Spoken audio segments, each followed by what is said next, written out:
Согласно информации Биттер-Винтер от 15 июля, жители Восточного Туркестана, освободившиеся из китайских концентрационных лагерей, вынуждены работать на предприятиях Коммунистической партии Китая. В июле прошлого года один из марионеточных администраторов Коммунистической партии в уйгурском регионе, Шухрат Закир, сообщал, что более 90% уйгуров, содержащихся в так называемых школах перевоспитания, освобождены, получили профессию и смогут устроиться на работу. Вопреки этим заявлениям, бывшие узники лишены свободы выбора и вынуждены трудиться в различных мастерских и текстильных фабриках Коммунистической партии. Каждый их шаг строго контролируется китайским правительством.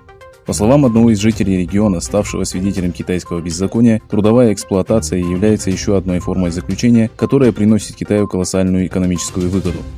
Он также рассказал, что уйгуры, которые с 2019 года содержались в лагерях, расположенных в городе Енишехир провинции Кашгар, были переведены в текстильные фабрики и заводы по производству электрического оборудования и предприятия по производству напитков.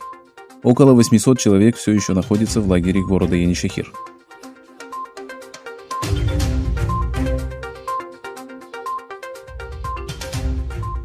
Было начато расследование в отношении женщины, подозреваемой в избиении уйгурки, с которой у нее возник спор на пирсе для паромов в одном из районов Стамбула. Нападавшая пнула женщину, прибывшую из Восточного Туркестана, со словами «отправляйся в свою страну». По словам виновной, причиной ее поступка послужило медленное передвижение людей, готовящихся на посадку в паром. Большое количество людей и организаций заявили, что преступление было совершено на почве ненависти и попросили арестовать виновную. Прокуратура Стамбула начала расследование умышленного причинения вреда.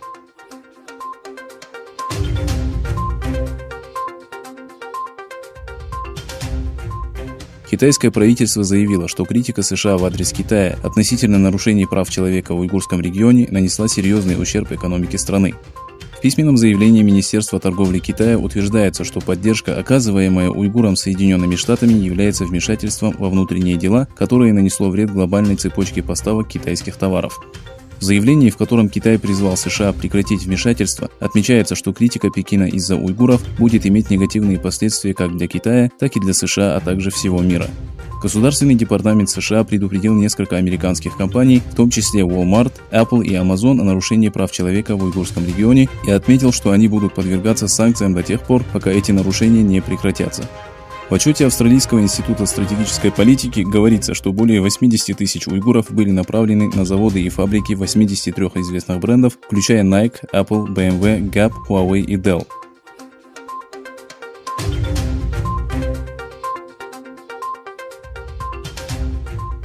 В отчете под названием «Ответственность авторитарных режимов за эпидемию COVID-19 и ее сокрытие» Китай и Иран были обвинены в распространении эпидемии. Имеются убедительные доказательства того, что режимы Китая и Ирана скрыли данные об эпидемии в ее первые дни для сохранения власти и стабильности за счет здоровья и безопасности своего народа. Эти страны выбрали путь намеренной, неполной отчетности о вирусе, чтобы скрыть от своих граждан и всего мира масштабы эпидемии, и заставили молчать тех, кто раскрыл информацию, пытаясь защитить общественное здоровье.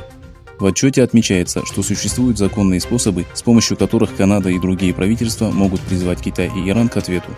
Для этого необходимо обратиться к Верховному комиссару ООН по правам человека, Генеральному директорату Всемирной организации здравоохранения, Международному уголовному суду и Совету безопасности ООН, пишется в данном отчете.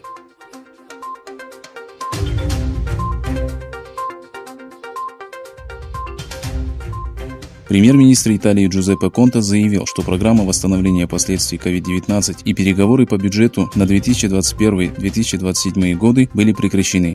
Конте поделился информацией о саммите посредством видеоконференции на своем аккаунте в Facebook.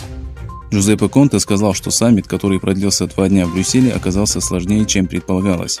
Среди стран-участниц саммита существуют большие разногласия относительно восстановительного пакета в размере 750 миллиардов евро, который предложила Еврокомиссия, количество грантов и займов, а также механизма контроля освоения выделенных средств и выполнения поставленных задач.